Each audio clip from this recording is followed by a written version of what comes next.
تبارك الله عليك.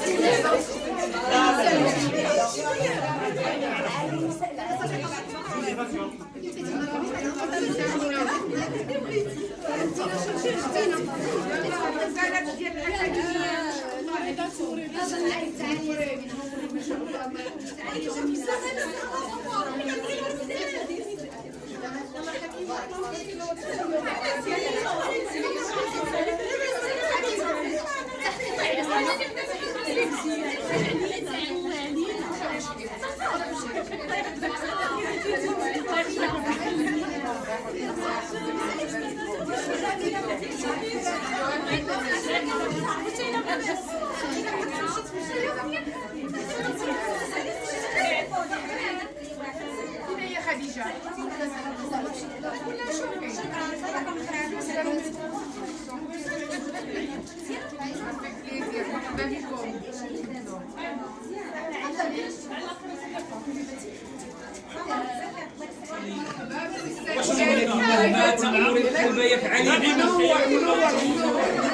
فاطمة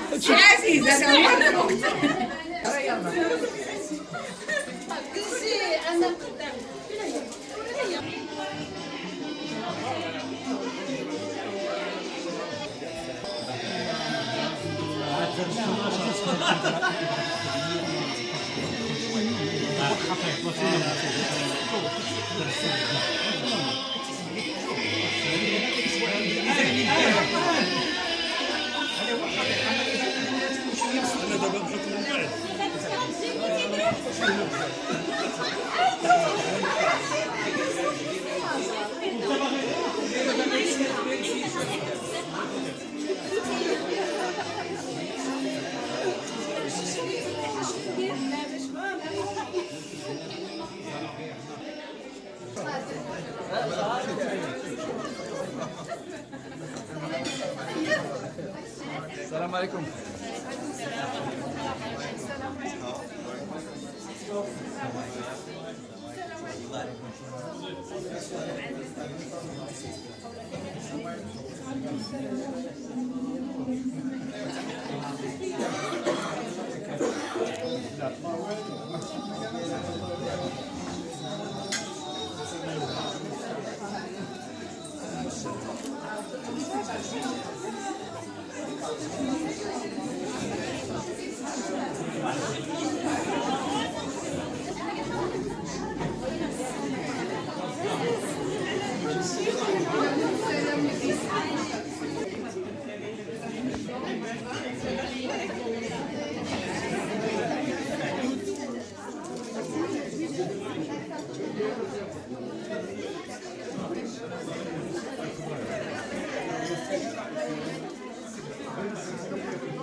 ترى آية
عوا عوا شكرا.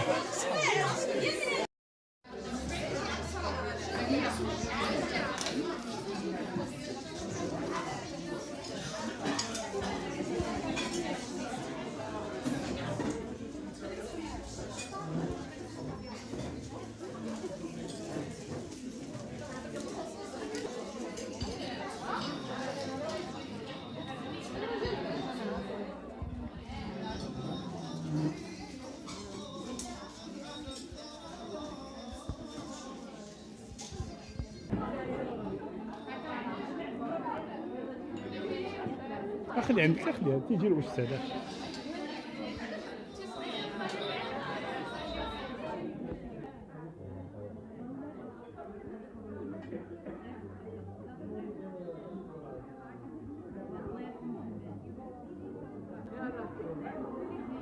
Oh, bonjour Kim, bonjour. Vous allez bien Kim?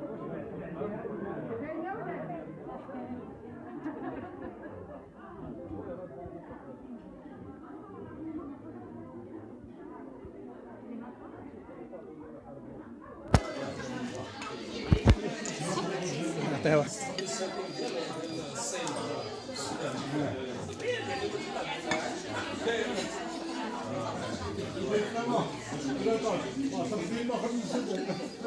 Servez-vous les macarons.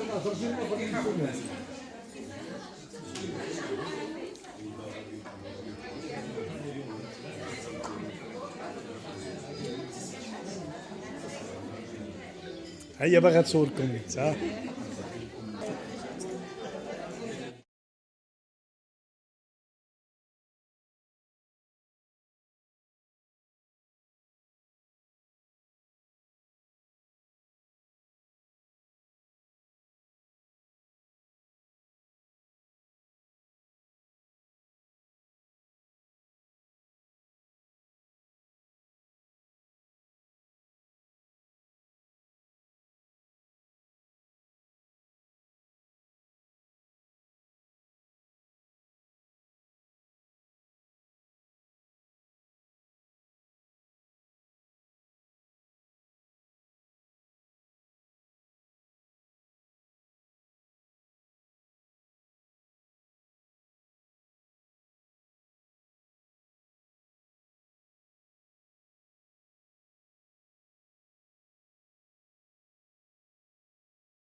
فلست أدري من يحتفل بمن، هل أنتن تحتفين بالرجال أم الرجال يحتفون بكن؟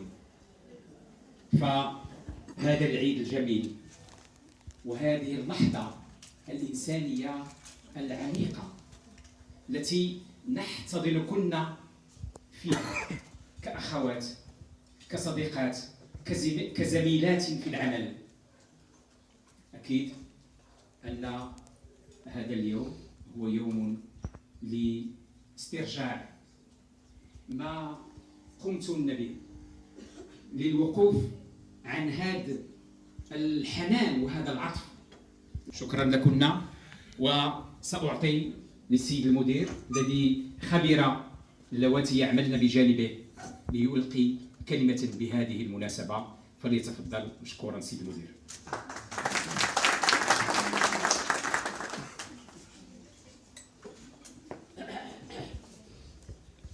بسم الله الرحمن الرحيم. بداية فرصة طيبة لهذا اللقاء، سعيد بهذا اللقاء مع التواصل المباشر. كنظن السي أوراق وقد استعمل من الكلمات باللغة العربية الفصحى وبكل معانيها، فأنا لن أتكلم في هذا السجل، إنما بغيت التواصل يكون التواصل مفتوح. هو يوم عيد، هي مناسبة أكثر منها شيء آخر، يوم الاحتفال، إذن يوم الشكر كذلك. أشكركم كلكم على المجهودات اللي كتقوموا بها وعلى الوقت الثمين اللي كتعطيو للمنظومة وهذا البلد. إذن سعيد جدا بهذا اللقاء. بطبيعة الحال الشكر موصول كذلك للجمعية اللي ساهمت في التنظيم، في هذا التنظيم اللي كنشوفو محكم. إذن شكرا للجمعية وجميع المكتب ديالها. من غير هذا السجل هذا بقى لنا السجل العائلي الإنساني الأخوي، هو اللي بغيت نركز عليه في هذه الكلمة. بطبيعة الحال كاين العطاء اللي ما كيوقفش طول السنة، كاين التضحية عادي، كلنا لنا أمهات وأخوات نعرفوا على أنهم يشتغلن في البيت وفي العمل، وكنظن حالتكم كحالة أخواتنا وأمهاتنا كلهم عندهم هذا يعني الحياة المزدوجة في الدار وعلى برا الدار. إذن الحمد لله النتائج كاينة. هذه المناسبة باش نشكركم على العمل ديالكم، على النتائج اللي حققتوها، لأن لما كانت هناك نتائج كنظن على أن التمثيلية الرجالية اللي معنا هنا على قلتها لم تعارضني، ياك تبقى معايا.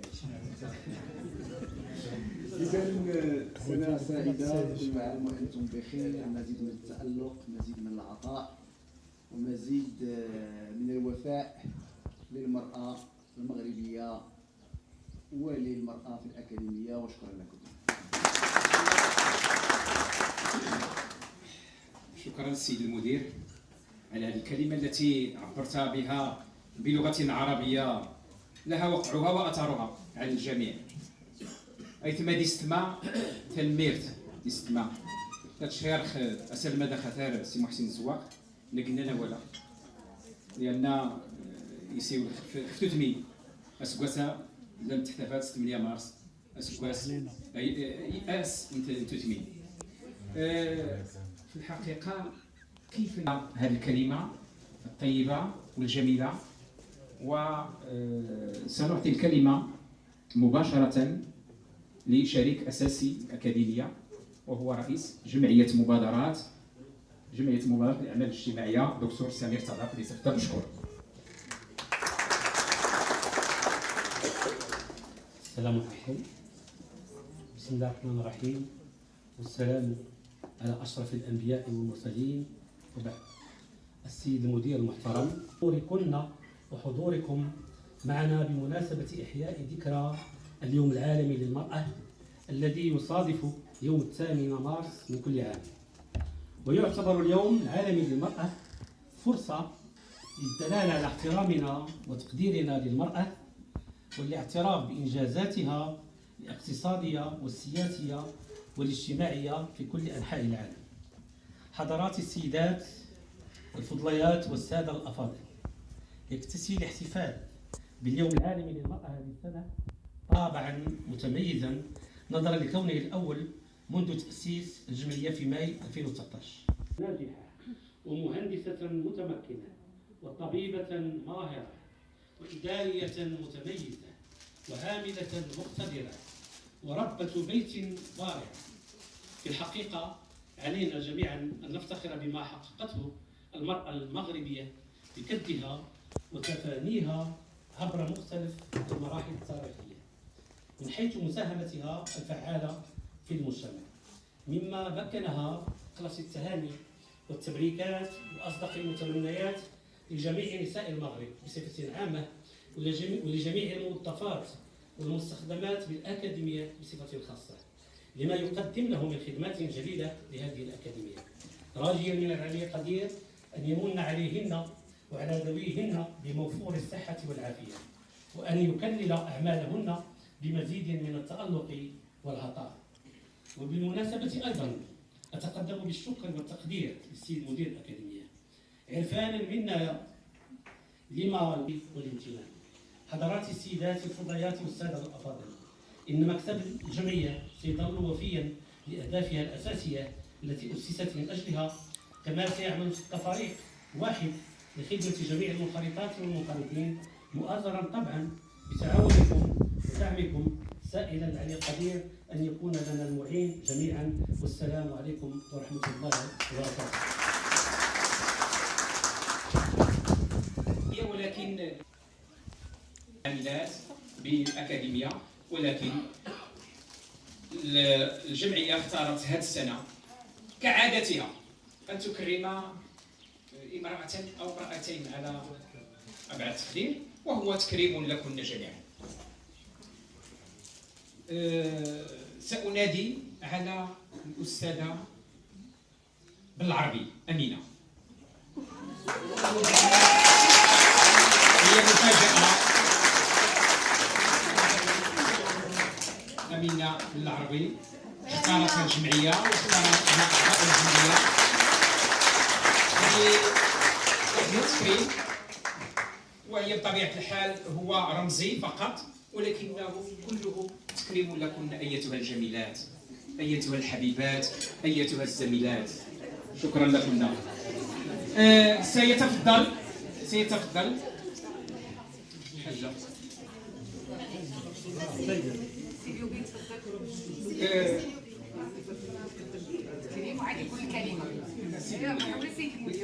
الكلمة سيتفضل سيدي المدير لتسليم الهدية. ذلك ستكون هناك شهادة سيقدمها السي محمد اليوبي في شخص الأستاذة بالعربي أمين. صورة السي عزيز.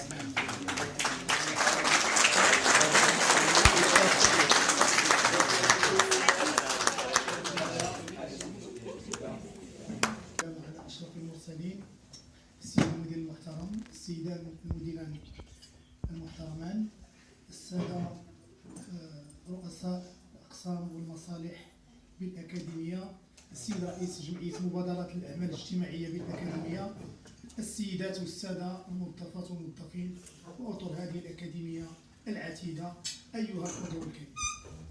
بمناسبة اليوم العالمي للمرأة، أبت جمعية مبادرات الأعمال الاجتماعية بالأكاديمية إلى أن تحتفي بنسائها في هذه المؤسسة الكبيرة والعزيزة علينا.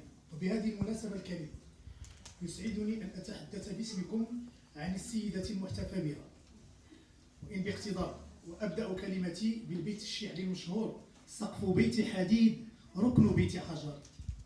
تلكم هي الدكتورة لاله أمينة بالعربي التي رقمت: شجرة عالية قطوفها دانية أغصانها نبل وشهامة وشمائل سامية، مظلة للحر مظلة للقر مظلة للأمطار العاتية، امرأة حديدية بشكل معروف لا يختلف فيه اثنان، تبتسم في وجه جميع الشدائد، ولها قدرة خارقة على تجاوز كل الصعاب. لاله أمينة بالعربي امرأة عصامية مناضلة تربوية، جمعت من الشمائل أسماها ومن الفضائل أبهاها، نبل وطيبوبة وحنان ولطف. له الشاعر امرؤ القيس: جلمود صخر لم يحطه السيل من علم. امرأة مربية بامتياز، كسبت أفئدة كل زميلاتنا وزملائنا بفعل امتلاكها للحس التواصلي. نقف اليوم إجلالا لها، ومن خلالها إجلالا لكل الموظفات بهذه الأكاديمية، لنؤكد لها ولكن أن كنا في قلوبنا، وأنها في قلوب كل الفاعلات والفاعلين في هذه الأكاديمية. وشكرا لكم.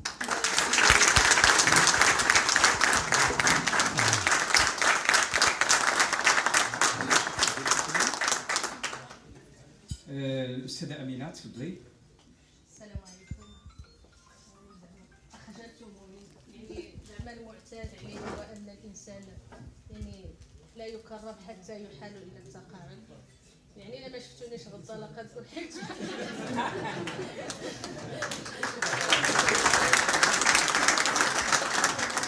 كلمه للاخوان والاخوات كاملين، زعما مرارا، زعما كنت احاول زعما انني نغادر هنايا باش نقرب للعائله، ولكن كنت زعما داك ملي كندخل من الاكاديميه اللي كتحس بان الاخوان كاملين كلهم كتحس بهم، كلشي كيدعي معاك، كلشي اللي يكلمك ولا اللي ما كلمش كتحس ليه انه انت غادي وهو هاز معاك داك واحد الحمل الثقيل، زعما اللي زعما كنشكركم بزاف.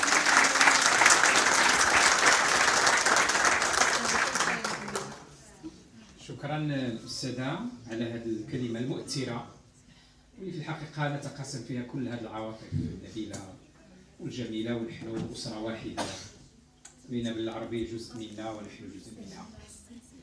هناك مفاجاه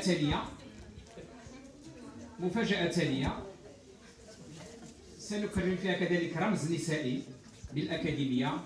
أنادي على دكتورة الحاجة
adresser un petit mot à toutes les femmes.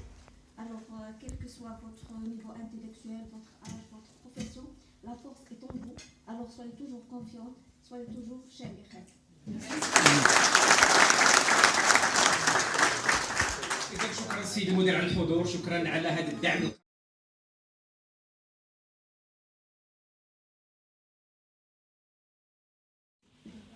إلا هي كتقول لي واحد الكلمة غادي نقول لكم.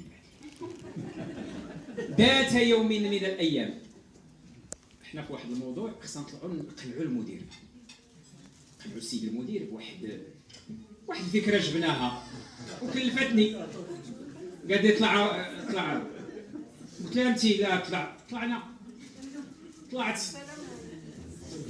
تفضلوا مرحبا بكم. ايوا اجتمعت اللجنه واخذت الكلمه لإقناع السيد المدير. السيد المدير ماشي بالضرورة السيد المدير.